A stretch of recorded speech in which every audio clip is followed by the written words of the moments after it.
नबी सल्लल्लाहु की सच्चाई और ईमानदारी बचो।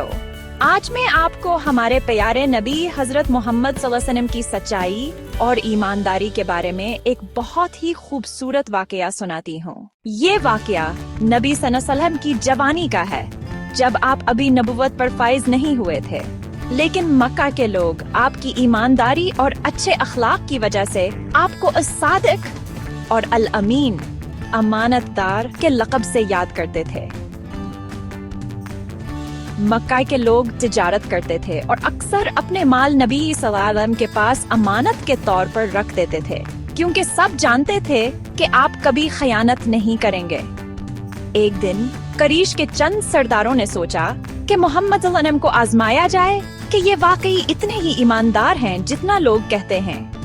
उन्होंने नबी सल्लल्लाहु अलैहि वसल्लम के पास एक बड़ा खजाना रखा और कहा, ये हमारे लिए हिफाजत से रखना, जब हम वापस आएंगे तो ले लेंगे। नबी सल्लल्लाहु अलैहि वसल्लम ने वादा किया और खजाना अपने पास महफूज रख लिया। दिन गुजरते गए, महीने गुजर गए, लेकिन वो लोग वापस ना आए।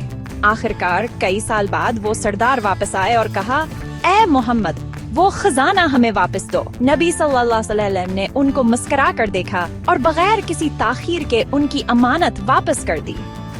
सब हैरान रह गए कि इतने बरसों बाद भी ये चीजें बिल्कुल महफूज थीं।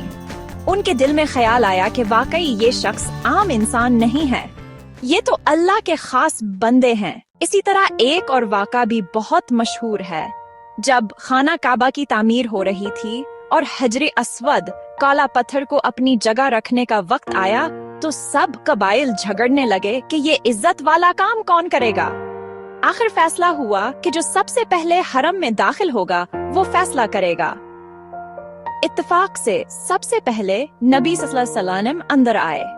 सब खुश हो गए और बोले, ये तो मोहम्मदुल अमीन हैं, ये जो फैसला करेंगे हम सब मानेंगे। आप सल्लल्लाहु अलैहि वसल्लम ने बड़ी हुकमत से मसला हल किया।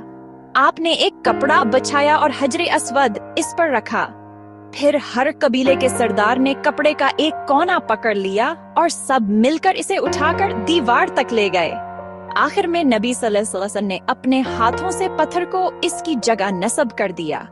यूं सब कबाइल खुश हो गए और बड़ा झगड़ा खत्म हो गया। बच्चों, इस वाक़ा से हमें ये सबक मिलता है कि हमेशा सच बोलना चाहिए, वादा पूरा करना चाहिए और किसी की अमानत में खयानत नहीं करनी चाहिए। इसी वजह से नबी सल्लल्लाहु अलैहि वसल्लम को अल्लाह ने सबसे ऊंचा मकाम अता फरमाया और आपको रहमत लिल आलमीन बनाकर भेजा। सबक: ईमानदारी, सच्चाई और वादा पूरा करने से अल्लाह खुश होता है और लोग भी मोहब्बत करने लगते हैं।